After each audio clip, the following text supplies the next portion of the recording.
next segment. Dr. Shumeet, we've spoken about so many relevant, pertinent drivers of change through your talk today. And all of these drivers that are happening in the now. You also spoke about the various challenges that come along with it. Now, a lot of these opportunities that you mentioned are also going to apply to the students that are on this call today.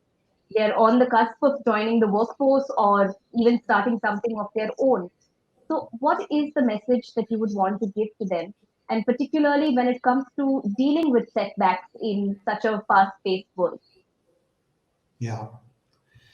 So, Blossom, I think that very good question. Thank you. Look, I think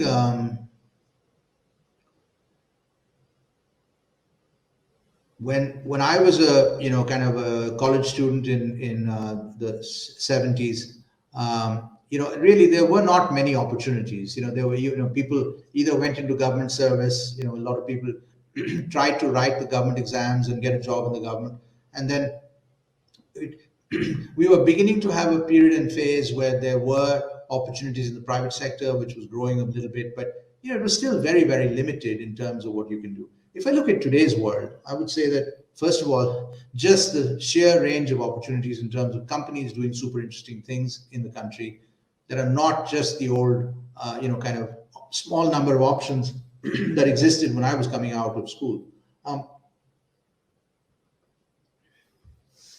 But I think what I was really trying to communicate today is that there is a unique situation right now, a unique point in time where something that is more important than printing technology when it was invented in the 1600s, something more important than printing is happening.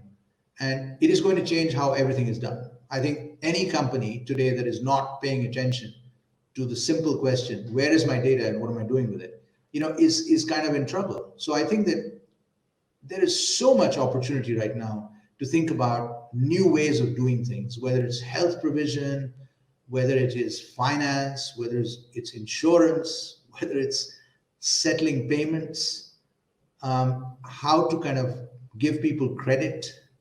I really believe that in rural India, if we could simply provide universal access to simple payments banking, simple insurance product around crop, and a simple way of doing credit in a communal environment, we would solve enormous problems of indebtedness and of misery, frankly, for rural citizens. I think that what I think happens, so this huge amount of opportunity, Blossom, is kind of what I've been saying. And I think in this world, I would hope that a lot of young people who are listening today will decide that they want to be entrepreneurs rather than, become like, people in my generation. You took a job in a company or in the government or whatever. And I think that's because, if you start with that fundamental belief, so clearly the most important thing, Blossom, is you've got to figure out a problem. You've got to say, okay,